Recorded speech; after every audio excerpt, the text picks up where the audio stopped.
자, 오늘 하나님 말씀은 레위기 19장 1, 2절 말씀입니다. 2절만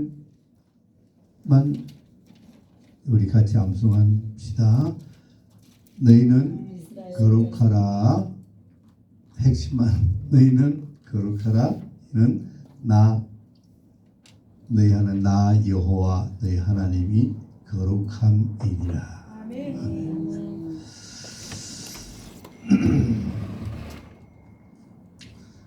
제가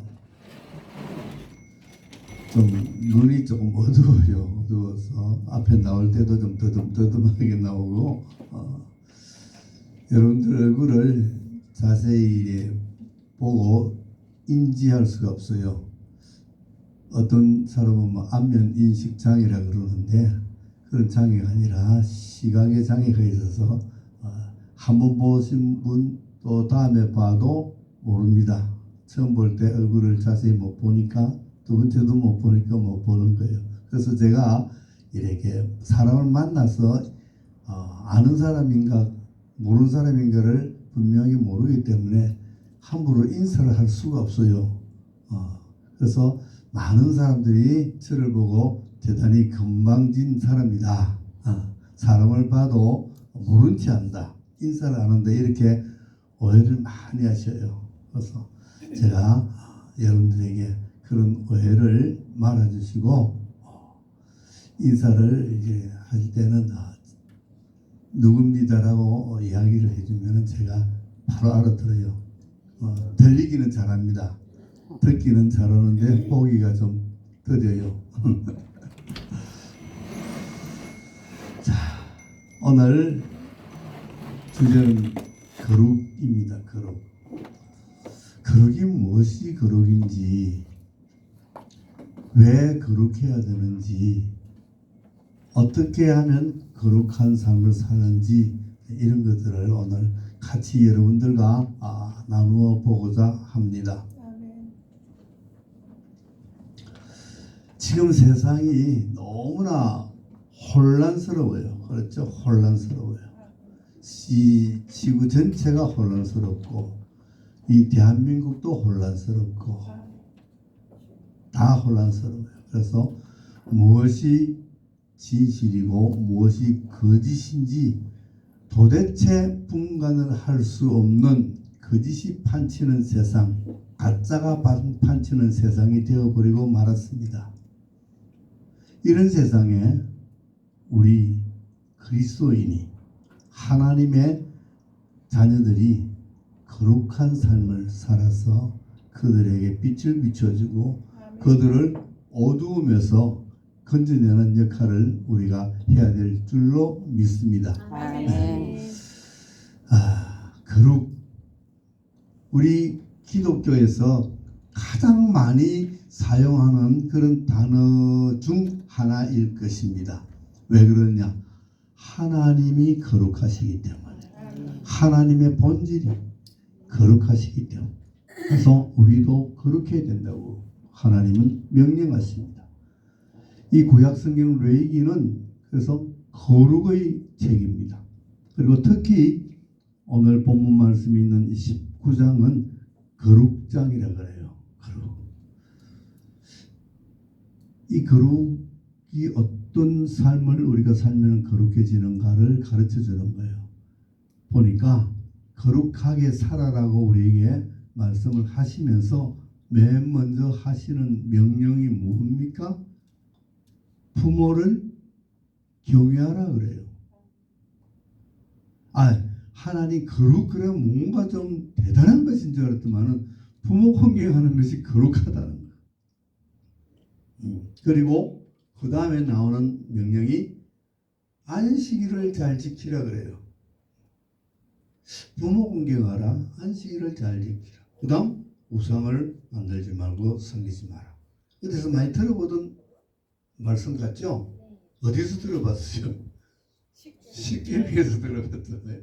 십계명 말씀을 그대로 우리에게 다시 가르치는 거예요. 그래서 쭉 19장 끝까지 가서 마지막에 19장 끝에서 하시는 말씀이 뭐냐? 이 거룩한 삶이라는 것은 나의 법도와 규례를 지키라 이래요. 거룩하게 살아라. 너희는 거룩하라. 어떻게 거룩해지는가? 하나님의 규례와 법도를 지키는 것이 거룩한 것이다. 너무 명백하고 간단한 내용이 적혀져 있어요. 하나님의 규례와 법도라는 것은 바로 성경에서 가르치는 율법이죠. 율례와 법도, 율례입니다.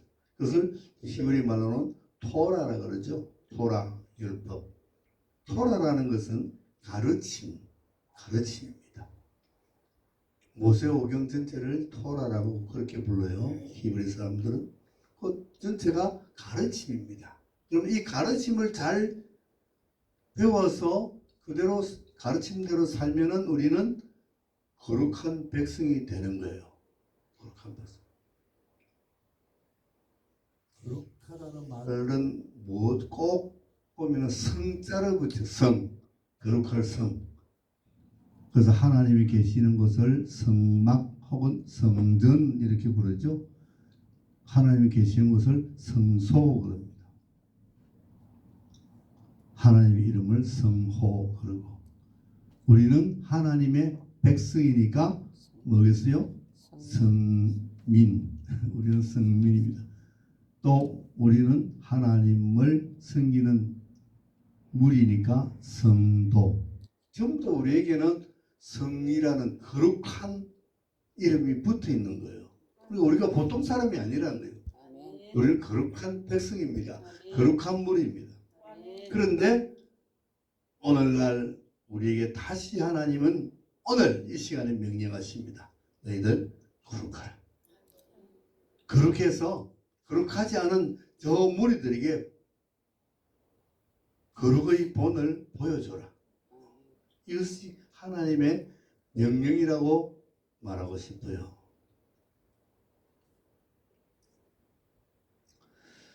하나님이 출애굽기에서 출애굽한 이스라엘 백성들이 시내산에 왔어요. 그래서 이스라엘 백성들이 처음으로 하나님을 만납니다.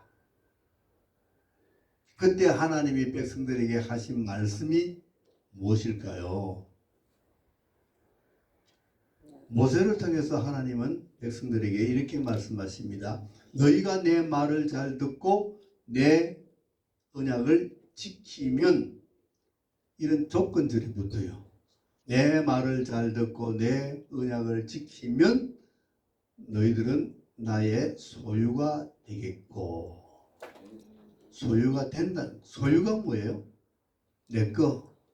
여기서 말하는 소유는 그냥 내 것이 아니에요. 내 것도 하나님이 내 거 그러면 굉장히 좋은 의미로 받아들여지는데, 그냥 내 것이 아니라 히브리 말로 세굴라라고 하는데, 세굴라 보배로운 존재 이런 뜻입니다. 우리가 하나님 말씀을 잘 듣고 하나님 언약을 잘 지키면 하나님은 우리를 보배로운 존재로 여겨 주신다는 겁니다. 그리고 너희는 나에 대하여 거룩한 나라, 거룩한 제사장이 될 것이다. 제사장 나라가 된다 그랬습니다. 누구 보고? 이스라엘 백성들, 이스라엘 전체를 가리키는 말입니다. 여태까지 하나님은 개인에게 언약을 했지만 이 출애굽기에 와서는 이스라엘이라는 우리 나라 전체로 언약을 맺습니다. 너희는 나에 대한 제사장 나라가 된다. 제사장 나라라는 것은 하나님을 섬길 뿐만 아니라 하나님을 전파하는 그런 중요한 역할을 한다는 겁니다. 그래서 내 말을 잘 듣고 내 언약을 지키면 너희는 나의 보배로운 존재일 뿐만 아니라 나에 대하여 제사장 나라의 역할을 맡기겠다. 우리가 그런 제사장 나라의 역할을 맡는다는 겁니다. 하나님 우리에게 그런 걸 맡겨주신다. 그리고 세 번째, 너희는 거룩한 백성이 될 것이다. 그래서 거룩한 백성, 성민. 우리가 하나님 말씀을 잘 듣고 하나님과의 언약을 잘 지키면 하나님은 우리를 거룩한 백성으로 만들어 주시고 그렇게 여겨 주신다는 거예요. 그런데 이렇게 하나님은 좋은 조건을 우리에게 주시는데 그 조건 앞에 뭐가 붙었어요? 내 말을 잘 듣고 내 언약을 지키면은 그렇게 해준다는 거예요. 공짜로 해주는 게 아니에요. 공짜는 없습니다. 그래서 뭐라 그랬어요? 백성들이 좋습니다. 그렇게 하겠습니다 했어요. 받아들였어요. 그랬더니만 당장 무엇을 주셔요? 당장 10계명을 딱 주십니다. 10계명을. 그러면 10계명을 지키라는 거예요. 이것을 지키면은 너희는 이런 좋은 대우를 내가 해주겠다. 그래서 우리가 10계명을 지키면서 살아가야 돼요. 그러면 우리는 그 하나님이 약속한 대우를 잘 받고 사는 거룩한 백성이 되는 거예요. 그런데 우리는 가끔 보면은 우리가 해야 할 일을 망각하고 잘 안 해요. 그리고 받을 것만 챙기는 그런 아주 못된 버릇이 있어요.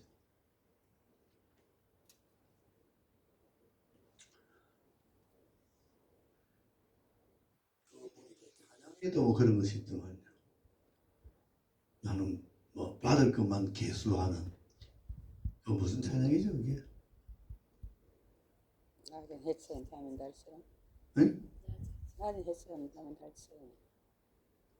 받을 것만 계수하고 있으니 예수님처럼 바울처럼 그렇게 살 수는 없을까요? 그런데 우리는 지금 그렇게 살지 않고 있어요. 내가 할 일은 안 하고 받을 것만 챙기고 있어요. 왜 우리는 내 욕심만 채울까? 이 세상이 혼란하고 복잡하고 어둡고 거짓이 난무하는 이 세상은 바로 그런 나의 욕심 때문에 그래요. 나의 욕심 때문에 나의 못난 자아 때문에 그래요.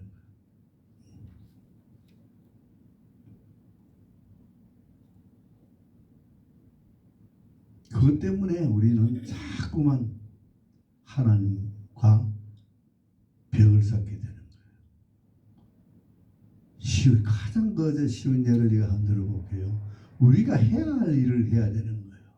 우리가 요구해야 될 일을 해야 되는 거예요. 그런데 뭐 노동자들 비교하면 좀 또 그 사람들 반발이 있었겠지만 노동운동하고 파업하는 그 노조들 얼마 전에 막 철도 파업해가지고 많이 불편하잖아요. 그분들이 왜 저렇게 파업을 해가지고 국민들 전체를 불편하게 만들까?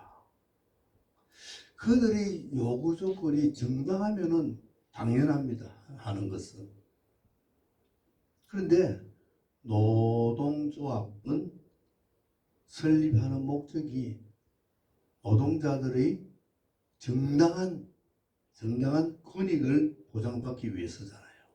그러면은 예를 들어서 우리가 노동에 비해서 너무 대우가 나쁘다. 이것 좀 개선해 달라. 너무 좋은 거죠. 그렇죠?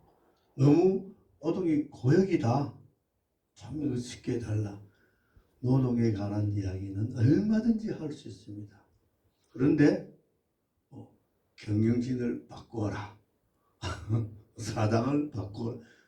이거는 노동자가 할 일이 아니잖아요. 그거는 경영진들이 해야 되는데. 그러니까 내가 해야 될 일이 있고 내가 해야 될 일이 있고 내가 하지 말아야 될 일이 있는 거예요. 이걸 잘 구별해야 돼요. 이걸 잘 구별해야 돼요. 우리는. 세상을 살아가면서 그것을 구별해야 돼요. 그래서 하나님은 우리를 거룩하게 거룩이라고 가르치는 것은 거룩은 무슨 뜻이냐면 구별하다는 뜻이에요. 정하다, 정결하다 이런 의미도 있지만 구별하다는 뜻도 있어요. 우리는 거룩한 백성이다 그러면 세상 속에서 구별된 백성이에요. 구별된 백성일 뿐만 아니라 분별을 잘 하고 살아가는 백성이에요. 분별. 하나님이 레위기에서 또 이런 말씀하세요. 모세 보고 너는 아론과 그 아들들에게 가서 이렇게 말하라 그럽니다. 아론과 그 아들들이라는 것은 제사장을 이야기하죠. 너희들이 성소에 들어갈 때에 포도주와 독주를 마시지 말라. 즉 말해서 술 마시고 내 앞에 오지 말라는 거예요. 술 마시고 내 앞에 오지 말라. 왜? 이는 너희가 거룩한 것과 속된 것을 구별하기 위해서, 정한 것과 부정한 것을 구별하기 위해서 술을 취하면 안 된다는 거예요. 우리는 술을 마셔도 되는가 안 되는가 가끔 그런 것을 논쟁하는 사람들이 있어요. 근데 그 목적은 뭐냐? 술을 취하면은 거룩과 속된 것을 구별하지 못한다는 거예요. 어느 것이 거룩한 것이고 어느 것이 속된 것인지 구별하지 못한다. 어느 것이 정결한 것이고 어느 것이 부정한 것인지를 알지 못한다. 이 거룩의 책 레위기는 전부 그 이야기예요. 그 이야기. 거룩하라, 정결하라. 내가 있는 곳은 거룩하다. 내가 있는 곳은. 그러니 너희도 거룩하라. 출애굽기 3장에는 모세가 시내산에서 처음으로 하나님을 대면하는 장면이 나오죠. 양치고 가다가 시내산 기슭에서 떨기나무에 불을 보니까 불이 나무가 타지를 않는다. 이상하다고 가보니까 갑자기 하나님이 음성이 들리죠. 모세야, 모세야, 가까이 하지 말라. 내가 쓴 것은 거룩한 땅이니 내 발에서 신을 벗으라. 많이 들은 구절이죠. 잘 알고 있는 구절이죠. 그래서 참 이걸 가지고 이제 목사님들이 설교하는데 여러 가지 해석을 합니다. 여호수아에 가니까 또 그래요. 여호수아 5장에 보니까 여호수아가 요단강을 건너서 이스라엘 백성들을 거느리고 요단강을 건너서 이제 여리고 성으로 진격합니다. 진격하는데 하나님의 군대 장관이 나타나죠. 그리고는 여호수아에게 똑같은 말을 합니다. 너는 네가 선 땅은 거룩한 곳이니 내 발에서 신을 벗으라. 똑같은 말을 합니다. 왜 그럴까? 왜 그럴까?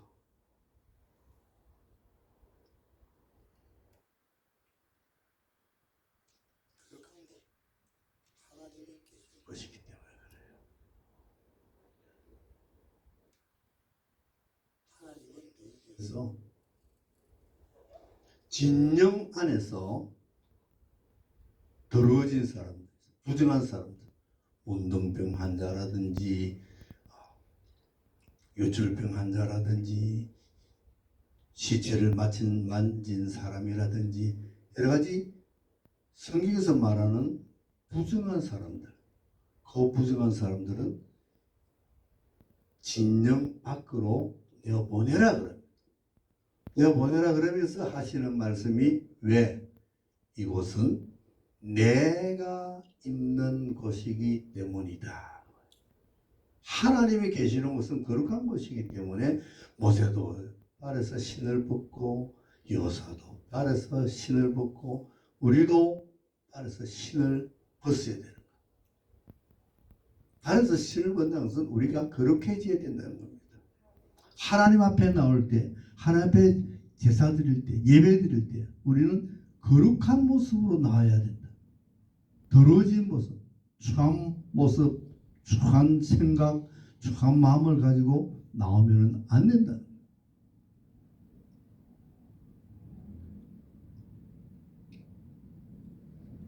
이렇게 하나님은 우리의 삶 속에서 우리가 늘 정결한 삶을 살고 거룩한 삶을 살아서 하나님께 영광을 돌려야 된다. 나는 내 가까이 있는 사람을 통해서 거룩을 나타내고 모든 백성들 가운데서 내 영광을 나타내리라.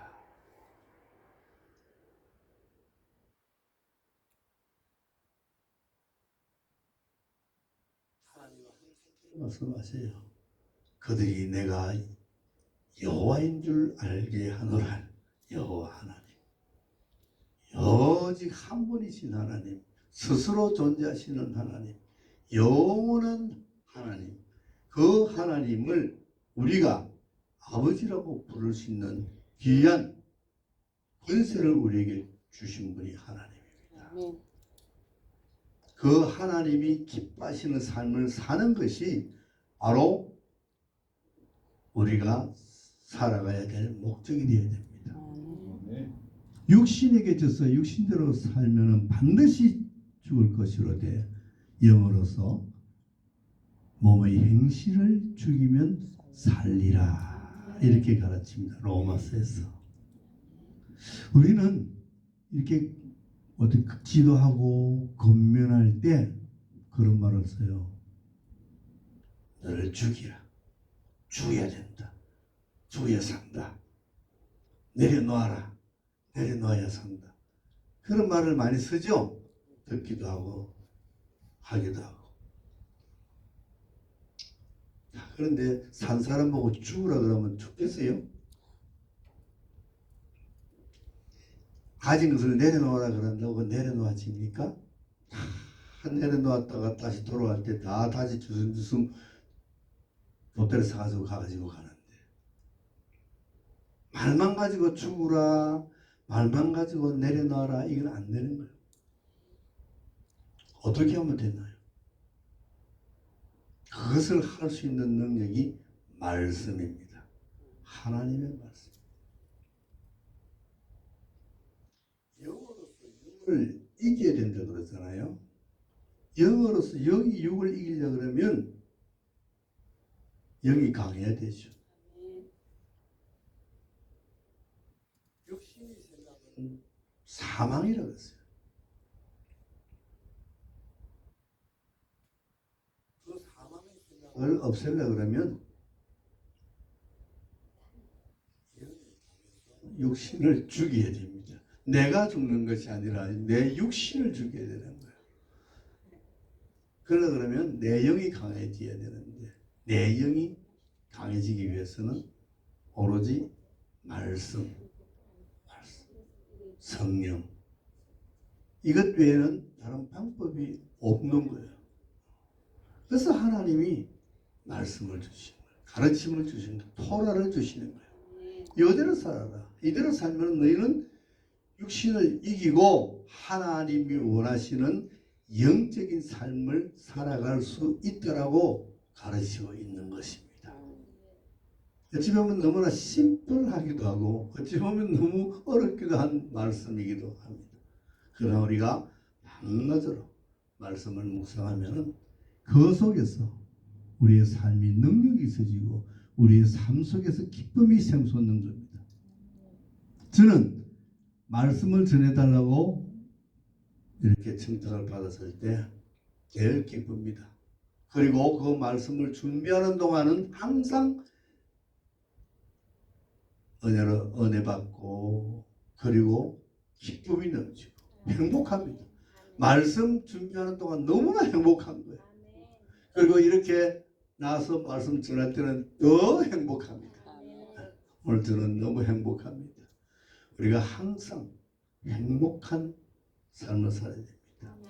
자꾸만 행복이란 크로바 위에서 행운이라는 네이크로바를 찾지 말고 그 주어진 행복을 누리면서 살아가는 저와 여러분 되시기를 주님의 이름으로 축원합니다. 아멘. 하나님 감사합니다. 부족한 종